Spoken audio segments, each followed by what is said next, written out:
नमस्कार दोस्तों, आपका फिर से स्वागत है डेली एस के यूट्यूब प्लेटफॉर्म पे।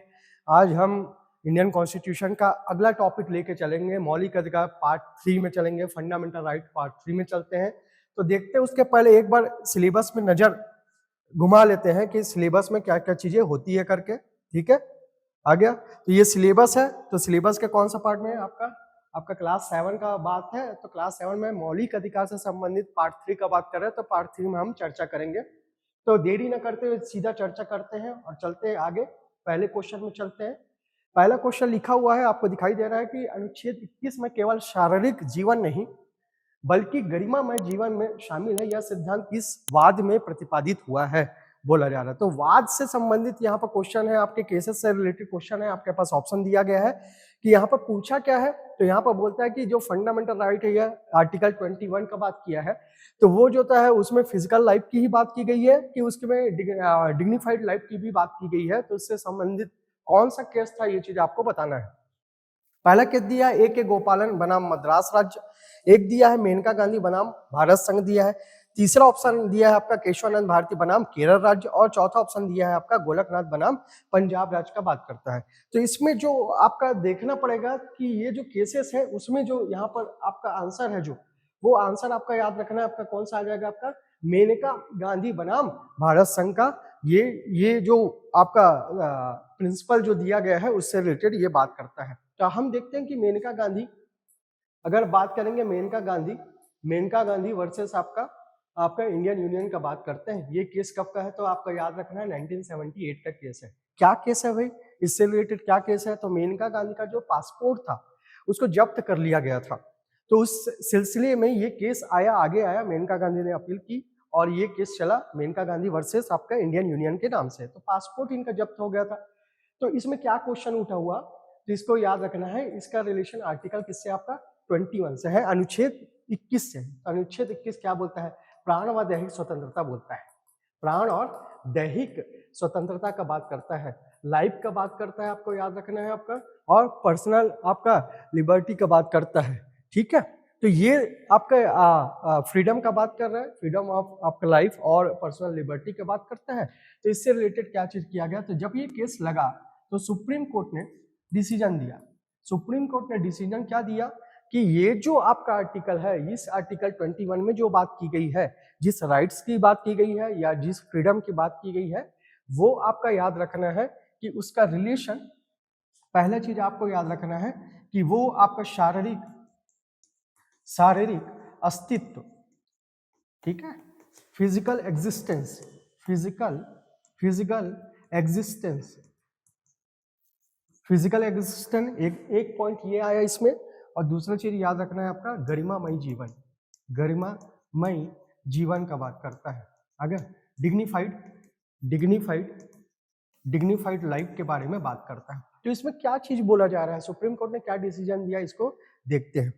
ये जो 2 पॉइंट आपको दिखाई दे रहे हैं, इसमें बोला गया, सुप्रीम कोर्ट ने बोला कि ये जो फंडामेंटल राइट आपको दिया गया है, आपका कॉन्स्टिट्यूशन ने जो दिया है, वो सिर्फ आपके शारीरिक अस्तित्व के लिए नहीं है। फिजिकल एग्जिस्टेंट का होना, इसका मतलब वो आपको राइट मिलना नहीं है। उसका मतलब ये समझाने की कोशिश किया सुप्रीम कोर्ट ने कि आपकी लाइफ कैसे होनी चाहिए, डिग्निफाइड होनी चाहिए। इसमें ये 2 चीजों के मैटर आया। तो ये चीज सिर्फ यही हो ये जरूरी नहीं है, इसके साथ साथ ये भी होना चाहिए कि आपकी लाइफ जो होती है डिग्निफाइड होनी चाहिए। ये चीज बोला गया, आपको याद रखना है। और इस केस से रिलेटेड और क्या चीजें बोली गई है, इस चीज को भी आपको याद रखना है। कैसा, तो ये 2 पॉइंट तो बोला गया।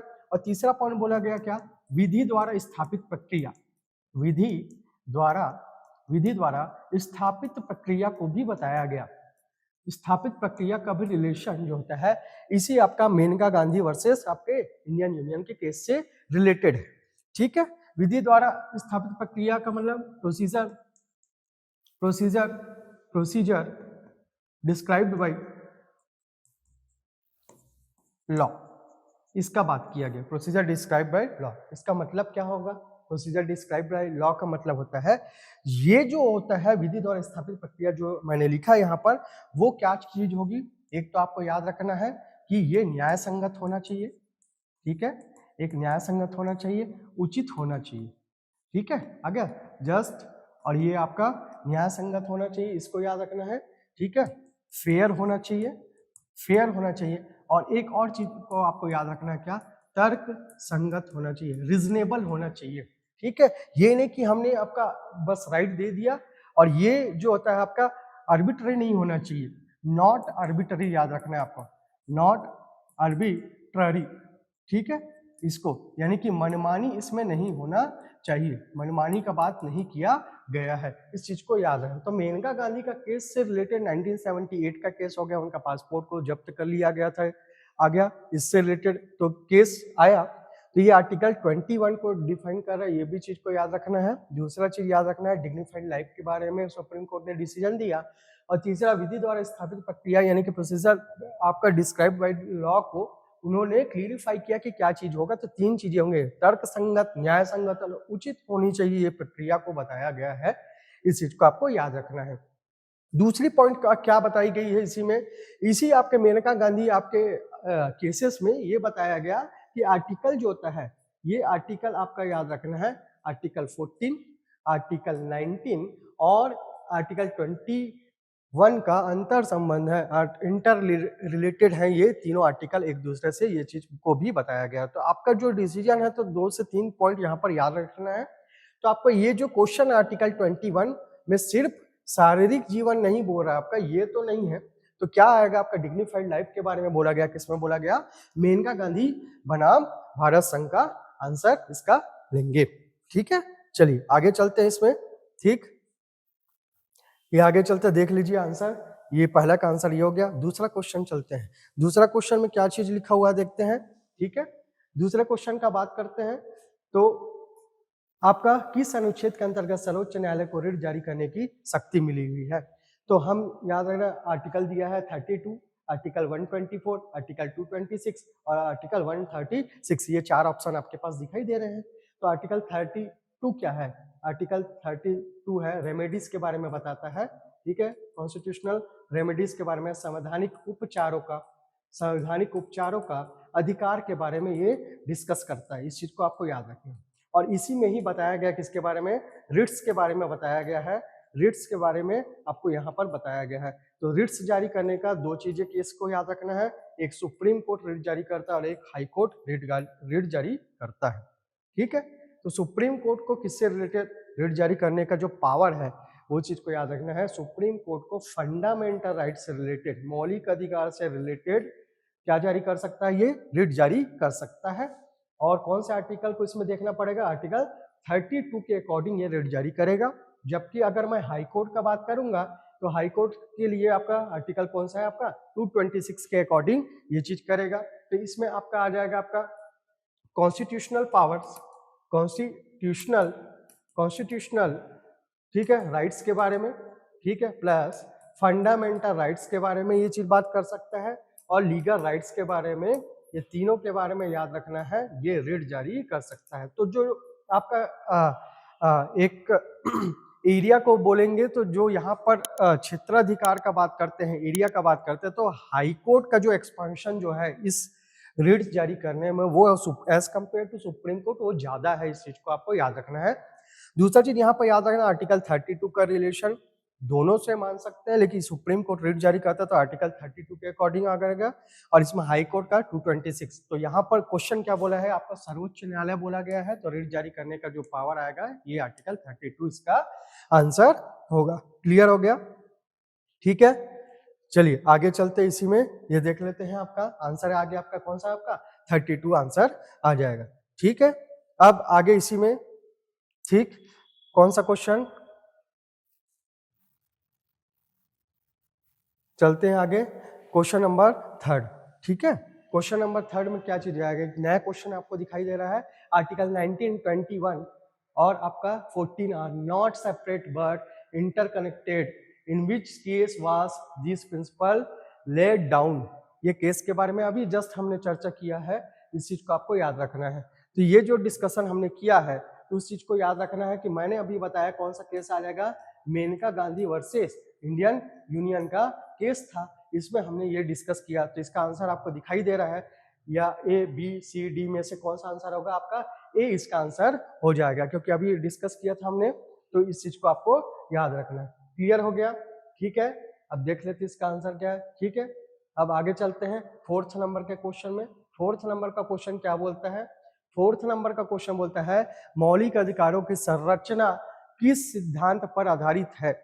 किस सिद्धांत पर आधारित है? तो देखते हैं यहाँ पर कौन कौन सा प्रिंसिपल दिया। सेपरेशन ऑफ पावर दिया ए ऑप्शन में, बी ऑप्शन में दिखा दे रहा है रूल ऑफ लॉ, और फेडरलिज्म का तीसरा ऑप्शन है, जुडिशियल रिव्यू का चौथा ऑप्शन के बारे में ये डिस्कस करता है। शक्ति पृथक्करण का रिलेशन किससे आपका याद रखना? सेपरेशन ऑफ पावर का बात करता है। सेपरेशन ऑफ पावर यानी कि शक्ति पृथक्करण हमारे यहाँ जानते हैं हम कॉन्स्टिट्यूशन में देखेंगे, या सरकार के जो अंग बोलेंगे, ऑर्गन्स जो बोलेंगे, वो 3 टाइप के होते हैं आपके, याद रखना है। पहला चीज आ जाएगा आपका लेजिस्लेचर, पहला लेजिस्लेचर आ जाएगा। विधायिका की बात करते हैं, विधायिका। दूसरा चीज अगर मैं बात करूंगा तो आपका जुडिशरी का बात करूंगा, जुडिशरी का बात करूंगा। न्यायपालिका का बात करूंगा, न्यायपालिका। और तीसरा जो बात करूंगा मैं एग्जीक्यूटिव का बात करूंगा, एग्जीक्यूटिव का बात करूंगा, आपका कार्यपालिका का मैं बात करता हूं। तो यहाँ पर हमको क्या दिखाई देता है कि विधायिका या लेजिस्लेचर जो है वो लॉ मेकिंग का काम करता है, जुडिशरी जो होता है आपका जस्टिस से रिलेटेड काम करता है, और एग्जीक्यूटिव जो होता है वो काम को इम्प्लीमेंट करने का काम, क्रियान्वयन करने का काम जो करता है वो कार्यपालिका करता है। तो यहाँ पर जो 3 अंग हैं हमारे सरकार के या गवर्नमेंट के, ये जो ऑर्गन्स दिखाई दे रहे हैं उनका काम को जो होता है, जो ड्यूटीज है उनको सेपरेशन दिखाई दे रहा है, और इसी कॉन्सेप्ट को बोलते हैं आपका सेपरेशन ऑफ पावर्स। ठीक है, अब यहाँ पर बात किया गया फंडामेंटल राइट्स का। तो फंडामेंटल राइट्स से रिलेटेड बोलता है कि ये जो स्ट्रक्चर फंडामेंटल राइट का किस पे बेस्ड है बोलेगा, तो आपको याद रखना है, ये तो मैंने कॉन्सेप्ट एक चीज बता दिया, लेकिन ये इसका आंसर नहीं होगा। एक चीज को याद रखना है, इसका जो आंसर होगा वो आएगा second answer, rule of law को होता है, विधि का शासन को ये चीज बोलता है। तो इसके स्ट्रक्चर, बेसिक स्ट्रक्चर में ये चीज क्यों बोला जा रहा है भाई विधि का शासन करके? क्योंकि सुप्रीम जो होता है हमारा, सुप्रीमेसी ऑफ कॉन्स्टिट्यूशन का हमने बात किया था, संविधान की सर्वोच्चता को हम जानते हैं कि संविधान सर्वोच्च है, वैसे विधि भी सर्वोच्च है। विधि के ऊपर कोई नहीं तो संविधान के ऊपर भी कोई नहीं, इसी कारण आंसर लिया गया है क्या? विधि का शासन। क्लियर हो गया? तो इसका आंसर आ जाएगा आपका कौन सा? आपका बी आंसर आ जाएगा। क्लियर? ये फोर्थ नंबर के क्वेश्चन का आंसर आपका क्या हो गया? आपका बी हो गया। ठीक है, अब अगला देखते हैं हम। अगला देखेंगे मौलिक अधिकार संविधान के किस आदर्श को मजबूत करता है, ये क्वेश्चन है। तो बोलता है कि ये 3 टाइप के आदर्श आइडल आपके आदर्श बताए गए हैं। ठीक है, आइडल्स बताए गए हैं। एक बोला सोशलिज्म बोलता है, एक सेक्युलरिज्म बोलता है, एक डेमोक्रेसी बोलता है, ऑल ऑफ द एबव बोलता है। तो क्या आंसर आना चाहिए? थोड़ा सा ध्यान लगा के समझेंगे इस बातों को तब हमको समझ आने वाला है। पहला चीज बोलता है कि समाजवाद का बात करता है। ठीक है, दूसरा बोलता है कि पंथ निरपेक्ष का बात करता है, और तीसरा लोकतंत्र का बात करता है। तो ये सभी चीजें क्या है? ये सभी चीजें आपको याद रखना है, ये बेसिक स्ट्रक्चर है, बेसिक स्ट्रक्चर है, स्ट्रक्चर है, मूलभूत ढांचे हैं। क्या है ये? मूलभूत ढांचे हैं, इस चीज को याद रखना है। इस मूलभूत ढांचे से रिलेटेड और क्या मैटर है? तो ये मूलभूत ढांचे जो दिखाई दे रहे हैं आपको, ये हमारी प्रस्तावना में, संविधान की प्रस्तावना में दिया गया है। संविधान की प्रस्तावना का मतलब आ जाएगा प्रियम्बल में ये सब चीजें मेंशन है। तो आपको याद रखना है प्रियम्बल में इन तीनों के बारे में बोला गया है। तो ये जो है बेसिक स्ट्रक्चर है, और बेसिक स्ट्रक्चर को हम मान सकते हैं ये आइडियल है। इसी कारण इसका आंसर जो हो जाएगा तीनों हो जाएगा, ऑल ऑफ द एबो इसका आंसर हो जाएगा। अब 2 से 3 चीजें आपको यहाँ पर याद रखनी है। जैसे मैं दोनों ऑप्शन के बारे में बता देता हूँ कि ए और बी ऑप्शन से रिलेटेड क्या मैटर्स है, तो आपको याद रखना है प्रियम्बल या फिर प्रस्तावना में आपको याद रखना है सिर्फ और सिर्फ एक ही बार संशोधन हुआ है, अमेंडमेंट हुआ है 42nd अमेंडमेंट 1976 में, और इसके थ्रू हमने 3 वर्ड को जोड़ा है, एस पी ए। एस का मतलब आ जाएगा आपका समाजवादी, और पी से आ जाएगा आपका पंथ निरपेक्ष, और ए से आ जाएगा आपका क्या? अखंडता। इसके बारे में ये तीनों जो आपके टर्म्स दिख रहे हैं वो जोड़े गए हैं। कौन से संविधान संशोधन थे? 42वें संविधान संशोधन से इसको जोड़ा गया है। लेकिन यहाँ पर हम आंसर देखते हैं तो कौन सा आ जाएगा? ऑल ऑफ द एबव, क्योंकि तीनों का रिलेशन किससे? आपके मूल ढांचे से है। क्लियर हो गया? चलिए आगे देखते हैं, इसका आंसर देख लेते हैं, बी आंसर है। ठीक है, अगले क्वेश्चन में चलते हैं। तो अगला क्वेश्चन देखते हैं जैसे ही, तो अगला क्वेश्चन यह है मौलिक अधिकार का उद्देश्य किसके विरुद्ध सुरक्षा देना है, किसके अगेंस्ट आपको प्रोटेक्ट करने का काम करेगा। तो फंडामेंटल राइट का लिटरल मीनिंग, या फंडामेंटल राइट कैसा राइट है? फंडामेंटल राइट ऐसा राइट है जिसको हमारा कॉन्स्टिट्यूशन हमको उसकी गारंटी देता है। गारंटी का मतलब वो राइट्स आपको मिलेगा। तो उसके लिए ऑप्शन क्या बनाता है कॉन्स्टिट्यूशन? उसके लिए कॉन्स्टिट्यूशन आपको ऑप्शन देता है, विकल्प देता है कि आप कोर्ट में भी, न्यायालय में भी उसके अगेंस्ट में अपील कर सकते हैं अगर आपके फंडामेंटल राइट्स का क्या होता है, वायलेशन होता है। अब वायलेशन कौन कर सकता है भाई? तो वायलेशन में बात होता है, जब हम आर्टिकल 12 की बात किए थे तो आर्टिकल 12 में बात करते हैं आपका स्टेट का बात करते हैं, राज्य का बात करते हैं। तो क्या हम देखते हैं इन चार ऑप्शन में कहीं पर राज्य दिखाई दे रहा है क्या? तो यहाँ पर देखते हैं, पहला प्राइवेट इंडिविजुअल्स का बात करता है, बी में द स्टेट का बात करता है, सी में आपका सोसाइटी और चौथा में पॉलिटिकल पार्टीज का बात कर रहा है। तो यहाँ पर मैंने बोला कि राज्य के अगेंस्ट, राज्य के विरोध में आपको मौलिक अधिकार मिलेगा कि आपका कोई भी फंडामेंटल राइट को कोई भी वायलेट नहीं कर सकता है, या उस बेस पे डिस्क्रिमिनेशन भी आपके साथ नहीं हो सकता है, भेदभाव भी नहीं हो सकता है। तो इसका आंसर क्या आ जाएगा आपका? बी इसका आंसर आ जाएगा। क्लियर?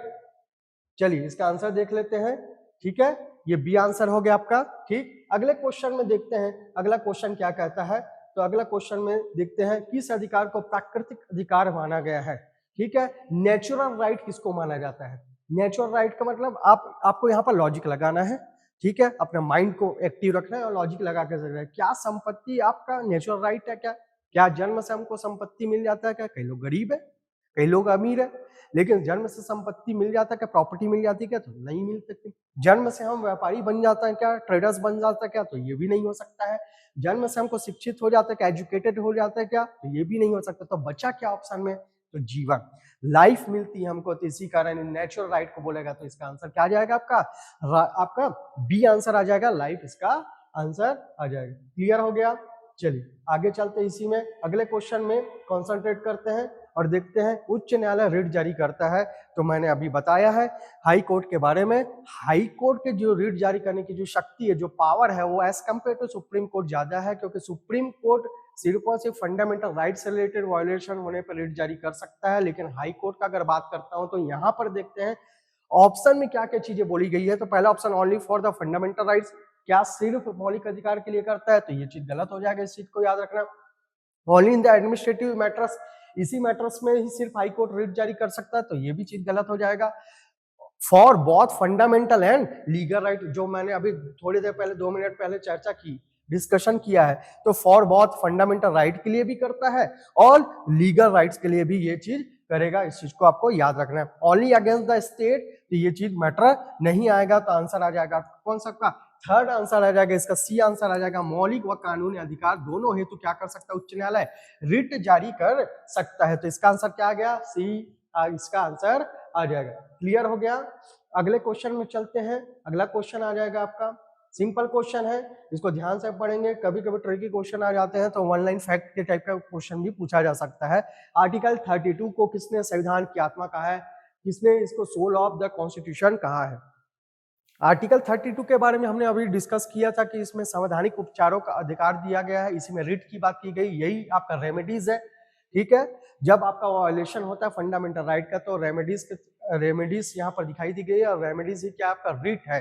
तो कितने टाइप के रिट हाई कोर्ट और सुप्रीम कोर्ट पावर है? तो 5 टाइप के रिट होते हैं। जैसे कि आपका बोला जाए हैबियस कार्पस है, मैंडियस है, क्वा वारंटो है, सर्टियोररी है, ये सब जो आपका प्रोहिबिशन आ जाएगा।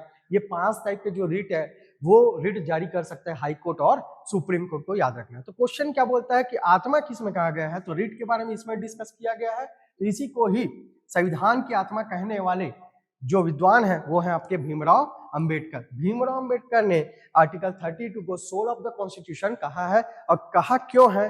क्योंकि इसी बेस पे ही कहा है, क्योंकि रिट आपको रिट जारी करता है। दूसरा चीज आपको अधिकार दिया देता है, कौन? आपका कोर्ट देने का भी काम करता है, क्योंकि आपको क्या है? गारंटी दिया है। किसने? कॉन्स्टिट्यूशन ने ये चीज गारंटी दी है। क्लियर हो गया? इसका आंसर देख लेते हैं 9th का। ठीक है, ये आंसर हो गया। क्वेश्चन नंबर 10 है। क्वेश्चन नंबर 10 बोलता है आपका बेसिक स्ट्रक्चर को बदला नहीं जा सकता है। The basic structure of the constitution can not be altered बोलता है। तो ये इसका ये जो प्रिंसिपल दिया गया या ये जो प्रिंसिपल का बात किया गया, कौन से केस में किया गया है? तो आपको याद रखना है, यहाँ पर लिखा गया बेसिक स्ट्रक्चर, मूल ढांचा का बात किया गया है। तो मूल ढांचा का बात से संबंधित आपका कौन सा आंसर आ जाएगा? केशवानंद भारती बनाम केरल स्टेट का बात आ जाएगा। इस चीज को आपको याद रखना है। क्लियर हो गया? तो केशवानंद भारती का केस आ जाएगा 1973 का केस है। और इस केस के बारे में इंपॉर्टेंट चीजें क्या है, तो 2 से 3 चीजें हैं जिसको आपको याद रखना है, ठीक है। आ गया, इसमें आपको याद रखना है सिकरी जो साहब थे, ठीक है, ये चीफ जस्टिस थे सिकरी साहब, ये जो होता है 13 जजेस का इसमें बेंच बैठा था, जो आज तक का सबसे बड़ा बेंच है, ठीक है। 13 जजेस ने इसमें डिसीजन दिया है। और 1973 का जो केशवानंद भारती का जो केस था वो केरल से रिलेटेड था, क्योंकि केरल स्टेट ने उस समय लैंड रिफॉर्म से रिलेटेड एक्ट लाया था। लैंड रिफॉर्म से रिलेटेड एक्ट में इनके पास जो जमीन थी, ठीक है, क्योंकि ये एक मठ के प्रमुख थे, ठीक है, मठ के हेड थे, तो इनके पास जितनी जमीन थी वो आपका जब्त करने की बात हो रही थी, तब यहाँ पर केस दायर किया गया था। और इस केसेस में इस केस में 1973 के केस में, केशवानंद वाले केस में क्या डिसीजन, क्या क्वेश्चन आया, तो क्वेश्चन आया, तो एक चीज को याद रखना है, क्या संसद या आपका पार्लियामेंट बोलेंगे, ठीक है, उससे रिलेटेड, और ये चीज बोला गया कि बेसिक स्ट्रक्चर को क्या चेंज किया जा सकता है, क्या उसमें अमेंडमेंट किया जा सकता है। तो इसमें डिसीजन जो आया है उस चीज को आपको याद रखना है कि कॉन्स्टिट्यूशन से रिलेटेड अमेंडमेंट तो किए जा सकते हैं, क्योंकि अमेंडमेंट से रिलेटेड हमारा आर्टिकल जो दिया गया 368 का बात करता है, 368 का बात करता है, जिसमें संविधान संशोधन की बात की जाती है।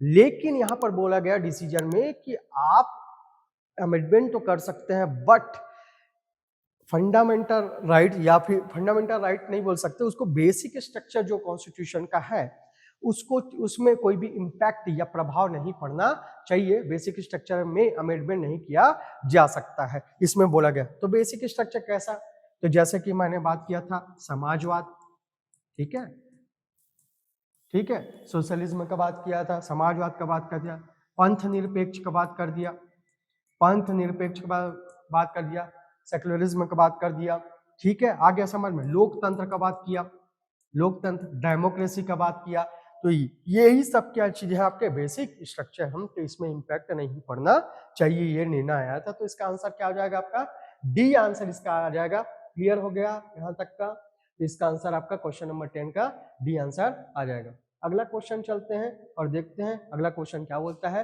What is the nature of the fundamental right. Fundamental right यानी मौलिक अधिकार की प्रकृति क्या है, कैसा है, तो आपको याद है क्या ये एब्सोल्यूट है, क्या ये अनलिमिटेड है, क्या कंडीशनल है, क्या टेम्पररी है। तो इसको बात करते जाएंगे, एक एक पॉइंट को देखते जाते हैं, क्या एब्सोल्यूट है क्या।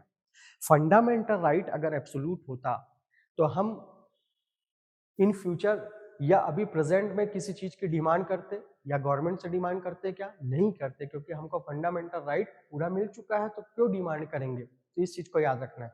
तो पहले चीज याद रखना है ये एब्सोल्यूट नहीं है, ठीक है, पूर्ण नहीं है, इस चीज को याद रखना है। क्या अनलिमिटेड है क्या फंडामेंटल राइट, तो अनलिमिटेड नहीं है, लिमिटेड है, इस चीज को याद रखना। तो ये भी चीज ये गलत हो जाएगी।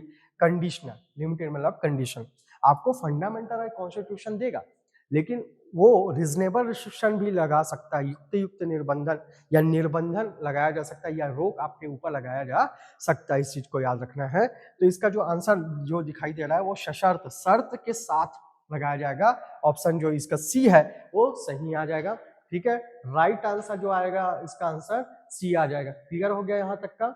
अगला क्वेश्चन चलते हैं कि यहाँ पर दिया हुआ है, कौन सा दिया है, निवारक निरोध से संबंधित प्रावधान किस अनुच्छेद में दिए गए हैं। तो आपको याद रखना है 3 आर्टिकल को याद रखना है, 20, 21 और 22 आर्टिकल, ठीक है। 20, 21 और 22 को याद रखना है।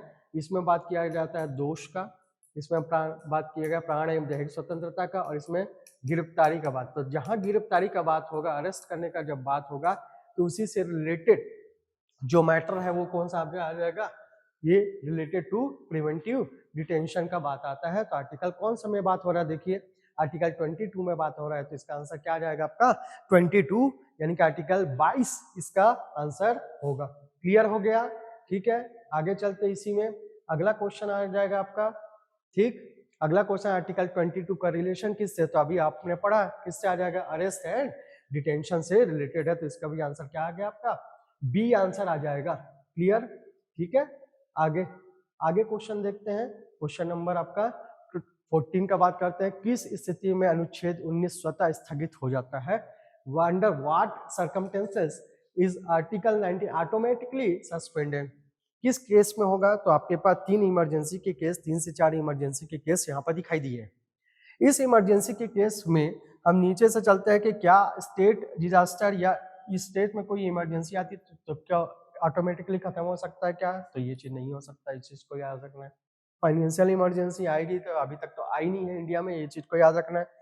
फाइनेंशियल इमरजेंसी से रिलेटेड मैं बता चुका हूँ, ये आपका आर्टिकल कौन सा, आपका आर्टिकल 360, तो याद रखना फाइनेंशियल इमरजेंसी से प्रोविजन किया गया है। फाइनेंशियल इमरजेंसी अभी तक इंडिया में कभी भी नहीं आई है, तो दोनों जो ऊपर जो इमरजेंसी दिख रही है उसको याद रखना है, दोनों इमरजेंसी इंडिया में आ चुकी है, ठीक है।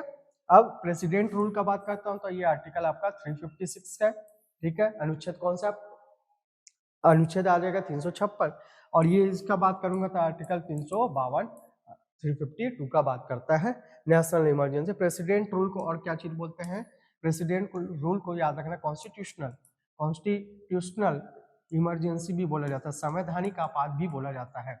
क्या बोला जाता है, संवैधानिक आपात भी बोला जाता है, इस चीज को आपको याद रखना है। क्लियर हो गया, तो इसमें से तो ऑटोमेटिकली सस्पेंड कब होता है, आर्टिकल 19, आर्टिकल 19 कब सस्पेंड होता है, तो इसका आंसर आ जाएगा कौन सा, आपका नेशनल इमरजेंसी का आंसर होगा। क्लियर हो गया, ठीक है। चलिए आगे चलते इसी में, ठीक। अगला क्वेश्चन आ गया आपका कौन सा, 50 नंबर, मौलिक अधिकारों और राज्य की सुरक्षा में संतुलन का सिद्धांत किस अनुच्छेद में स्पष्ट किया गया है। फंडामेंटल राइट्स और किससे रिलेटेड कि बैलेंस करने के बाद फंडामेंटल राइट और किसके, स्टेट सिक्योरिटी से क्लियर आपका स्टार्टेड बोला है, बैलेंस करने के बाद किया गया है, तो बैलेंस किसमें किया गया होगा भाई, तो यहाँ पर देखते जाते हैं आपका। ये आर्टिकल 14 किसके बारे में बताता है, लॉ के बारे में बताता है, इस चीज को आपको याद रखना है। आर्टिकल 19 हमको फ्रीडम के बारे में बताता है, ठीक है, आगे समझ में, ठीक है। ये भी राइट्स है, आर्टिकल 21 भी, ठीक है, आर्टिकल 25 भी, ये चारों के चारों जो आर्टिकल है, चारों का रिलेशन फंडामेंटल राइट्स है, मौलिक अधिकार से है, इस चीज को आपको याद रखना है। तो अभी हमने इसके जस्ट पहले क्वेश्चन में हमने डिस्कस किया था, आर्टिकल 19 में डिस्कस किया था, तो आर्टिकल 19 का रिलेशन आपको याद रखना है। एक तो फंडामेंटल राइट से तो है, लेकिन और क्या चीज बोलता है, ये राज्य की सुरक्षा में भी क्या बनाता है, बैलेंस करने का काम करता है, तो इसका आंसर आ जाएगा आपका कौन सा, आपका आर्टिकल 19, ठीक है। चलिए आगे चलते हैं इसी में, अगला क्वेश्चन आ गया आपका, ठीक है। निम्न में से कौन सा रिट व्यक्तिगत स्वतंत्रता की रक्षा करता है, इस चीज को याद रखना, तो व्यक्तिगत स्वतंत्रता की रक्षा को याद रखना है। मैंडेमस अगर ये रिट है, ठीक है, ठीक, आर्टिकल 32 में हमने बात किया था, तो मैंडेमस का बात करेंगे, तो मैंडेमस यानी कि आगे हम आदेश देते हैं, परमादेश, ठीक है, सर्टियोररी, तो ये सब चीजें याद रखना। और ये हैबियस कॉर्पस और आपका प्रोहिबिशन का बात करता है, रोक की बात करता है, तो हैबियस कॉर्पस ही एक ऐसा रिट है जो व्यक्तिगत स्वतंत्रता की रक्षा करता है, ठीक है, आगे समझ में क्लियर हो गया इसमें। तो हैबियस कॉर्पस में याद रखना, जैसे कि एग्जांपल है, एग्जांपल दे सकते हैं इसमें हैबियस कॉर्पस में, जैसे कोई पर्सन है जिसको हमने कैद करके रखा है, बट वो ही पर्सन अपने अगेंस्ट में जिसने कैद किया है उसके खिलाफ वो जा नहीं सकता, क्योंकि वो कैद है, एक रूम में बंद कर दिया गया है, लेकिन थर्ड पर्सन उसके लिए क्या कर सकता है, अपील कर सकता है। तो इसी कारण यहाँ पर बोला गया है स्वतंत्रता की रक्षा किसकी, व्यक्तिगत की बात की गई है, तो आंसर आ गया बंदी प्रत्यक्षीकरण, इसका आंसर आ जाएगा आपका कौन सा, सी इसका आंसर होगा, ठीक है। अगला क्वेश्चन देखते हैं, अगला क्वेश्चन दिया है आर्टिकल 21 में विधि द्वारा स्थापित प्रक्रिया का क्या तात्पर्य है। आर्टिकल 21 का भी बात किए थे हम मेनका गांधी के केस में, आर्टिकल 21 में मैंने बताया था कौन सा आपका प्रोसीजर एस्टेब्लिश बाई लॉ का हमने बात किया था, ठीक है। इसका आपका क्या तात्पर्य, क्या मीनिंग नहीं कर रहा, क्या मनमानी प्रक्रिया है, तो मनमानी प्रक्रिया तो नहीं है, आएगा न्याय संगत प्रक्रिया है क्या, संसद द्वारा बनाई गई प्रक्रिया है क्या, अप्रशासनिक प्रक्रिया है क्या, तो ये किसके द्वारा बनाई गई है आपको याद रखना है, ये संसद द्वारा बनाई गई प्रक्रिया है, तो इस चीज को आपको याद रखना है। तो इसका जो आंसर हो जाएगा वो कौन सा हो जाएगा, आपका सी आंसर इसका हो जाएगा, क्लियर। अगला जो क्वेश्चन आ जाएगा, अगला क्वेश्चन लिखा है एक ही अपराध के लिए दोहरी सजा नहीं का सिद्धांत निम्नलिखित में से किससे संबंधित है, ठीक है। इसमें ऑप्शन देखते हैं, पहला ऑप्शन दिया prohibition against the self incrimination का बात करता है, क्या ये है चीज कर सकता है क्या, equality before of the law, double jeopardy और ड्यू प्रोसेस ऑफ लॉ का बात कर रहा है। इन चारों ऑप्शन में हम सोचने की कोशिश करेंगे कि नो डबल पनिशमेंट नहीं मिल सकता है, जैसे कि मान लीजिए किसी व्यक्ति को, किसी पर्सन को आपका जेल हो गया है, उसको मिल गई है आपके 5 साल की सजा मिल गई है, तो उसको उसी समय ही 10 साल की सजा भी नहीं दी जा सकती। यानी एक आपके दोष के लिए 2 प्रकार का दंड नहीं दिया जा सकता है, पनिश नहीं किया जा सकता है। तो जहां पर आपका डबल जियोपार्डी आएगा वही इसका आंसर होगा। इसका आंसर होगा आपका कौन सा? आपका सी इसका आंसर होगा। इस प्रिंसिपल का रिलेशन इसी से है। सी ऑप्शन आएगा आपका दोहरा खतरा। ठीक है, आगे समझ में। अगला क्वेश्चन आ जाएगा आपका, देखते हैं अगला क्वेश्चन में आपका क्वेश्चन नंबर क्या आ जाएगा? आपका 19 आ जाएगा। आर्टिकल 20 में किस प्रकार के संरक्षण से संबंधित बात की गई है? कौन सा आपका? तो आर्टिकल 20 हम बात किए थे आपका 20, 21 और 22 फिर से रिवाइज कर लेते हैं। तो दोषी हो तो भैया दोषी हो तो क्या मिलता है? आपका दंड मिलता है। क्या मिलता है? आपका दंड मिलता है। तो दंड यहाँ पर लिखा होगा वही आंसर होगा, पेनल्टी इसका आंसर होगा। इस चीज को आपको याद रखना है। ठीक है, चलिए आगे चलते हैं, आगे वाले क्वेश्चन में चलते हैं। आपका क्वेश्चन आ गया, अगला क्वेश्चन आ गया। ठीक है, निम्नलिखित में से कौन सा अधिकार आपातकाल में निलंबित नहीं किया जा सकता है? तो इस चीज को याद रखना है आपको। 2 आर्टिकल्स को याद करते हैं। In case of emergency article 20 और आर्टिकल 21 को सस्पेंड नहीं किया जा सकता है। ठीक है, आगे समझ में। तो इसमें आंसर कौन सा आ जाएगा आपका? ये कौन सा आपका सस्पेंड हो जाता है? तो आर्टिकल ये सस्पेंड हो जाता है, बस सस्पेंड नहीं होता। कौन सा? 20 और 21 को सस्पेंड नहीं किया जा सकता है। इस चीज को आपको याद रखना है। ठीक है, इसका आंसर आ जाएगा बी। ठीक है, 20 का। अगला क्वेश्चन आ गया आपका कौन सा? अगला क्वेश्चन देखते हैं आर्टिकल 13 से related. According to the article 13 all law that the violates fundamental rights, violate करता है तो आर्टिकल 13 के अनुसार मौलिक अधिकारों का विरुद्ध कानून कैसा होता है? बोलता है रिमेन्स वैलिड होता है, is partially applicable, become void and is subjected to amendment. तो इसमें आपको देखना है। तो मैं अगर आर्टिकल 13 का मैं बात करता हूँ, आर्टिकल 13 का मैंने बात किया है, तो आर्टिकल 13 में बताया जाता है कि अगर कोई भी राइट्स है, जो है कोई भी लॉज होता है, वो अगर फंडामेंटल राइट्स को ओवरलैप करने की कोशिश करेगा तो उसको वॉइड माना जाएगा, जीरो माना जाएगा, शून्य माना जाएगा इस चीज को। तो यहाँ पर शून्य लिखा होगा तो शून्य हो जाएगा। तो यही आंसर इसका होगा, बिकम वॉइड इसका आंसर हो जाएगा। क्लियर हो गया इसका? ठीक है, ये आपका क्वेश्चन का आंसर हो गया। अगला जो है क्वेश्चन, इसको याद रखना है। आर्टिकल 12 में राज्य की परिभाषा का मुख्य उद्देश्य क्या है? क्या है इसका ऑब्जेक्टिव? क्या आ जाएगा या पर्पस क्या आ जाएगा आपका? डेफिनेशन तो नागरिकों को सीमित करना। क्या? रिस्ट्रिक्टेड करना सिटीजन को। तो ये तो नहीं हो सकता भाई, रिस्ट्रिक्शन के लिए नहीं भैया। ठीक है, और बी मौलिक अधिकारों की परिधि तय करना, केंद्र और राज्य संबंध स्पष्ट करना। तो क्या क्लियरिफाई करता है? Central state. तो सेंट्रल स्टेट का मैटर नहीं, यहाँ पर तो बात हो रहा है किसका? आपका स्टेट का बात हो रहा है। तो स्टेट में क्या क्या चीजें आ सकती हैं? तो स्टेट में मैं बताया था आपका central legislature, legislature that means parliament, parliament का मैटर आ जाएगा। स्टेट लेजिस्लेचर का मैं बात कर सकता हूँ। ठीक है, ये सब चीजें आ जाएंगी। ठीक, जैसे मैं बात किया था एलआईसी का बात करता, तो एलआईसी भी इसका एग्जांपल आ जाएगा। ठीक, स्टेट में। तो स्टेट में जुडिशरी नहीं आती है, इस चीज को आपको याद, जुडिशरी जो है ये स्टेट में आपका काउंट नहीं किया जाता है, स्टेट में नहीं लिया जाता है। क्या आपका बात कर एडमिनिस्ट्रेटिव कंट्रोल का बात कर रहा, तो ये भी चीजें नहीं आएगी। तो बचा क्या इससे? To define the scope of the fundamental right, परिधि तय करने का बात करता है। तो ये चीज आ जाएगा। इसका आंसर आपका कौन सा आ जाएगा? आपका बी आंसर आ जाएगा। क्लियर हो गया इसका? ठीक है, ये क्वेश्चन हो गया। ठीक, अगला क्वेश्चन में चलते हैं, हम चलते हैं आगे। ठीक, शिक्षा का अधिकार किस अनुच्छेद में दिया गया है? यहाँ पर समझते हैं राइट टू एजुकेशन का बात किया गया है। राइट टू एजुकेशन के लिए आपको याद रखना है, राइट टू एजुकेशन के लिए, ठीक है, या एजुकेशन का या शिक्षा का अधिकार का जब बात करेगा तो हम बात करते हैं आर्टिकल 21 का ए। 21 का क्या को बात करते हैं? ए का बात करते हैं। तो ये जो 21 का ए है वो कौन से संशोधन से, संविधान संशोधन से, कॉन्स्टिट्यूशनल अमेंडमेंट से एड ऑन किया गया है? तो आपको याद रखना है 86 अमेंडमेंट से ये एड ऑन किया गया है। 86वां संविधान संशोधन से ये जोड़ा गया है। इस चीज को आपको याद रखना है। इसमें ये चीज 21 के ए में हम बात की है, शिक्षा का मौलिक अधिकार का बात किया गया है। ठीक है, क्लियर हो गया? राइट टू एजुकेशन एक लीगल एक्ट है, इस चीज को भी याद रखना है आपको। ठीक है, विधिक अधिकार है। और यहाँ पर मौलिक अधिकार में 21 के ए में यहाँ पर मेंशन है एजुकेशन के बारे में। कौन सा अमेंडमेंट है? 86। तो इसका आंसर क्या आ जाएगा आपका?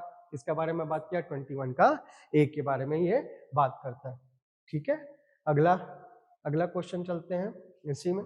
ठीक, अगले क्वेश्चन में लिखा है किस संशोधन से शिक्षा का अधिकार मौलिक अधिकार बना है। तो मैंने अभी बताया है कौन सा आ जाएगा, 86 अमेंडमेंट से आ जाएगा।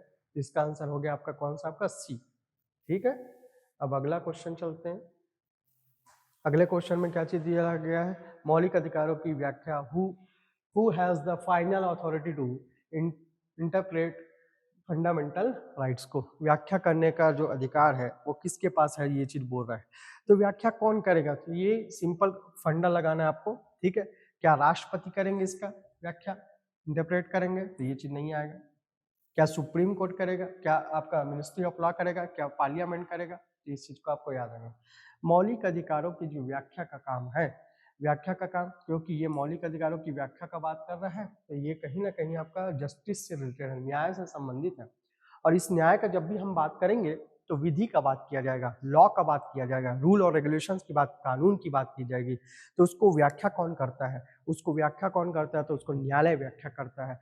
कोर्ट इसको क्या करता है, आपका इंटरप्रेट करता है। इसका जो आंसर आ जाएगा कौन सा आ जाएगा, आपका सर्वोच्च न्यायालय यानी कि सुप्रीम कोर्ट इसका आंसर आ जाएगा। इस चीज को आपको याद रखना है।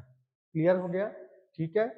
चलिए अगला चलते हैं, अगले क्वेश्चन में चलते हैं। अगला क्वेश्चन है आपका कौन सा, article 30 grant the right to establishment educational institute to whom, किसको देता है भाई, शैक्षणिक संस्था स्थापित करने का अधिकार। इस चीज को याद रखना है। तो यहाँ पर आपको याद रखना है, जब भी आर्टिकल 30 का बात हुआ तो हम दो आर्टिकल को एक साथ लेके चलेंगे। पहला अगर मैं बात करता हूँ 29 और एक आर्टिकल का बात करता हूँ 30 का बात करता हूँ, दोनों आर्टिकल को एक साथ लेके चलना है। दोनों का रिलेशन किससे, आपका माइनॉरिटी से। किससे है, आपका माइनॉरिटी से है, यानी कि अल्पसंख्यकों से। किससे, अल्पसंख्यकों से है। इस चीज को याद रखना है, ठीक है। ये जो होता है उनके कल्चर और ट्रेडिशन के बारे में बताता है, संस्कृति के बारे में बताता है 29, और 30 जो है आपका ये किसके बारे में बताता है, माइनॉरिटी के बारे में बताया। ठीक है, कैसा राइट्स के बारे में बताता है आपका, यहाँ पर लिखा है एजुकेशनल इंस्टीट्यूट वो बना सकते हैं, यानी अल्पसंख्यक हैं जो आर्टिकल 30 के अकॉर्डिंग अपना एजुकेशनल इंस्टीट्यूट स्टेब्लिश कर सकते हैं या फॉर्मेशन कर सकते हैं। इस चीज को याद रखना है। तो इसका आंसर क्या हो जाएगा, आपका सी इसका आंसर हो जाएगा। ठीक है, अगला क्वेश्चन चलते हैं। ठीक, अगला क्वेश्चन में बात करेंगे आर्टिकल 29 का रिलेशन। तो अभी मैंने डिस्कस किया था, तो किससे रिलेटेड आ जाएगा, language and culture of the minority से रिलेटेड इसका आंसर आ जाएगा। क्लियर हो गया, ठीक। अगला क्वेश्चन चलेंगे, ठीक। चलिए अगला, तो अगले में बात किया है article 25 to 28 related to which rights बोलता है। तो 25 से 28 का जब हम बात करते हैं, 25 टू 28 आर्टिकल का बात करते हैं, तो इसमें बात किया करता है फ्रीडम ऑफ रिलीजन का, धर्म की स्वतंत्रता की बात इसमें की जाती है। इस चीज को आपको याद रखना है, ठीक है। तो इसका आंसर क्या आ जाएगा, C answer, freedom of religion इसका आंसर आ जाएगा। क्लियर हो गया, ठीक है। अगला क्वेश्चन चलते हैं इसमें, आर्टिकल 24 किस आयु से कम बच्चों से कारखानों में कार्य को प्रतिबंधित करता है। ये अच्छा क्वेश्चन है और नॉर्मल चीजें, ये चीजें आपको याद होनी भी चाहिए। जैसा कि कोई होटल में आप जा रहे हैं, रेस्टोरेंट में जा रहे हैं, तो वहाँ पर एक चस्पा किया जाता है या लगा हुआ रहता है नोटिफिकेशन टाइप का, कि कोई होटल ऑनर है वो बोल दिया रहता है कि इतने एज से कम बच्चे को हम यहाँ हमारे यहाँ काम नहीं करवाया जाता। तो उसी से रिलेटेड ये मैटर है, तो उस चीज को याद रखना। ये नॉर्मल चीजें हैं, तो इसका आंसर जो आएगा वो 14 ईयर आ जाएगा। 14 साल से कम बच्चों को आप काम कहीं भी फैक्ट्री में नहीं करवा सकते, वो इलीगल केसेस में आता है। इस चीज को आपको याद, तो आंसर आ जाएगा आपका कौन सा, आपका 14 ईयर को आपको याद रखना। लास्ट क्वेश्चन में चलते हैं हम, लास्ट क्वेश्चन क्या देता है, ठीक है। लास्ट क्वेश्चन चलते हैं कि निम्नलिखित में से कौन सी स्वतंत्रता अनुच्छेद 19 के तहत शामिल नहीं है। क्या क्या शामिल नहीं है बोलता है 19 के तहत। तो आर्टिकल 19 में क्या क्या चीज का बात करेंगे, तो आर्टिकल 19 में हम बात करते हैं 19 के 1 का A B C D E F G का बात करेंगे। इतने आपके सब क्लॉज आ जाएंगे, उपखंड आ जाएंगे। 19 के 1 का ए, 19 का 1 का B C D E F G. इसमें सबसे पहले याद रखना है एफ को, 19 के 1 का एफ को, ये राइट टू प्रॉपर्टी था। ये राइट टू प्रॉपर्टी यानी संपत्ति का अधिकार था, ये पहले फंडामेंटल राइट था, लेकिन अब हो गया वो लीगल राइट, विधिक अधिकार हो गया। और विधिक अधिकार को हमने मेंशन किया 300 ए में, ठीक है। आ गया 19 का 1 का ए, 19 का 1 का ए क्या बोलेगा? 19 का 1 का ए क्या बोलता है? वाक और अभिव्यक्ति की स्वतंत्रता, वाक और अभिव्यक्ति, वाक और स्पीच और एक्सप्रेशन का आपको फ्रीडम है, ये बोल रहा है आपका अभिव्यक्ति की क्या स्वतंत्रता की बात करता है। ठीक है, जब आप बोलना चालू कर देंगे तो कोड चलते जाएगा। देखिए 19 का 1 का बी, ठीक है, आगे समझ में। तो आप क्या बनेंगे? बोलना चालू किए तो एक दो लोग से मिले, दो लोग से मिले तो आपको क्या बनाना पड़ेगा? आप संघ या संगम। ठीक है, संघ या संगम बनाने की क्या है जाएगा? बनाने की स्वतंत्रता का बात करता है।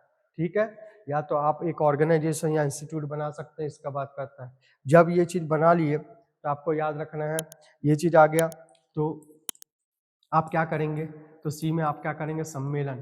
क्या कर सकते हैं आपका? सम्मेलन करने की स्वतंत्रता, सम्मेलन करने की स्वतंत्रता। वो भी कैसा? आपका निरायुध यानी कि विदाउट आर्म्स आप क्या कर सकते हैं? आपका सम्मेलन कर सकते हैं। ठीक है, आगे समझ में। तो ए बी सी हो गया। डी में हो गया सम्मेलन कर सकते हैं, तो सम्मेलन करने के बाद आ जाएगा आपका अबाध, अबाध विचरण कर सकते हैं आपका, फ्रीली आप कहीं भी घूम सकते हैं, इस चीज का बात करते हैं डी में। ई में क्या चीज बोलेंगे भैया? ठीक, ई और आपका ई और जी बच गया आपका। ठीक है, और जी किसको बताता है? आपका ऑक्यूपेशन को बताता है कि आपका उसके लिए आप ऑक्यूपेशन के लिए कोई भी आपका आजीविका अपना सकते हैं, हालांकि वो चीजें क्या नहीं होनी चाहिए? इलीगल नहीं होनी चाहिए, अवैध तरीके से नहीं होनी चाहिए। इस चीज को आपको याद रखना है। क्लियर हो गया? तो 1 2 3 ए बी सी ई का बात करता है, और ये बोलता है आपका ई का अगर बात करेंगे तो हम याद रखना बसना, बसने और रहने की स्वतंत्रता, रिसाइड और रिसाइड होने की स्वतंत्रता, फ्रीडम के बारे में बात करता है, रिसाइड के बारे में ये बात करता है। तो इतने सारे आर्टिकल्स के बारे में, तो यहाँ पर कौन सा स्वतंत्रता नहीं दिया गया है उसको बताना है। मैं बता दिया हूँ आपका ऐप के बारे में, क्या बताए होंगे? राइट टू प्रॉपर्टी, अब लीगल राइट है, फंडामेंटल राइट नहीं है, तो इसका आंसर क्या आ जाएगा? संपत्ति का अधिकार इसका आंसर नहीं होगा। ठीक है, चलिए यहाँ तक का 30 क्वेश्चन हो गया। आगे चलेंगे डेली आईएएस के यूट्यूब प्लेटफॉर्म के साथ, आप बने रहिए और ऐसे अच्छे अच्छे क्वेश्चन आते जाएंगे, और ऐसे पार्ट में मैं डिवाइड करते जाऊंगा, और आगे जितने भी टॉपिक्स है वो कवर होते आपके जाएंगे। ठीक है, धन्यवाद। जय हिंद, जय भारत, जय छत्तीसगढ़।